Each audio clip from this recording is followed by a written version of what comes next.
Hey guys, it's Amon from Our Rich Journey, and on today's video, I want to do some math. I want to run the numbers on what it's going to cost you over your lifetime when you decide not to invest in the stock market and instead play it safe. I know a lot of people right now are looking at the stock market and they feel like this thing is rigged. They are seeing it go up 1,000, down 1,000 off the whim of a news conference or a tweet or whatever random thing happens that particular day. It just feels so uncertain, and the volatility is really scaring a lot of people. And if I went to the average American and I said, you could put your money in a high yield savings account, in a CD, in a money market account, and get a guaranteed rate of return of 3 to 4 to 5%. Or you can invest your money in the stock market. The majority of people are putting their money in that guaranteed rate of return savings account, CD, or money market account. Why even risk your money in the stock market? It just seems too scary. And this conundrum, this question, is something that people have asked themselves year in and year out. And the majority of people go their entire life putting their money in a safe place. It feels smart, it feels responsible. But the truth is that safety doesn't move you forward. To build real wealth, you have to take a risk. There's a saying that scared money don't make money. Well, that's very true. And unfortunately, most people are getting more and more afraid every single day. But I want to just show you guys something that is so powerful that after you see this, you cannot unsee it. And so I'm going to use an example. If you took $10,000 and you put that $10,000 into a savings account, a CD, that guaranteed you a rate of return of let's say 5%. On average, people are getting about 3 to 4, but let's say 5%, guaranteed 5%. If you took that $10,000, left it in that account for 30 years, that $10,000 grows to about $43,000. If you took that same $10,000 and you invested it in the S&P 500 and didn't add any other money to it, left it in the S&P 500 for 30 years and got the average rate of return of the stock market of about 10%, that $10,000 grows to $170,000. Let's say over that 30 years, you actually got a 12% return in the stock market, because we're seeing those types of returns now.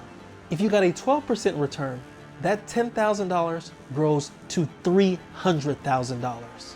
You see why keeping it safe doesn't move you forward? The reality is, and history has shown us time and time again, the stock market is very resilient. It returns about 10% on average over the long term. And over the long term means times like this, when things feel crazy. It is throughout history. Look at a chart of the stock market and superimpose the historical events that just feel chaotic in the world over that same chart. You will see that the stock market continues to go up. Of course, it goes down some years, but consistently over the long term, it goes up. And so the people that are becoming more afraid, you are missing out on real wealth building opportunities. Because it is times like this, when things feel uncertain, when things feel at their worst, that the people that stay the course, that are the most resilient, those are the people that are rewarded the greatest.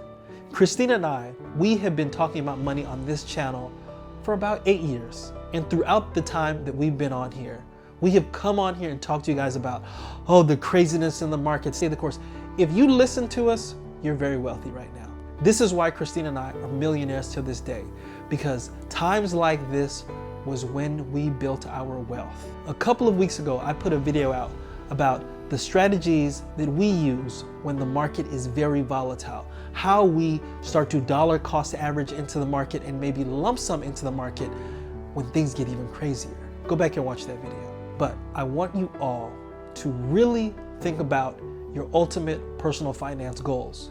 Do you want financial independence? Do you want to build real wealth? If you want to do that, you're going to have to face your fears. Take a look in the mirror, learn about the history of the stock market, and realize that it is this fear that may be holding you back from reaching your true personal finance goals, from thriving instead of surviving. And so that's all I want to do this week. I want to come on here because I have a feeling that things are going to be very shaky for the foreseeable future. But those ups and downs, they are buying opportunities and an opportunity for you to build real wealth. And so I hope that you guys have liked this video. If you have, give it a thumbs up, subscribe to our channel, and join the journey.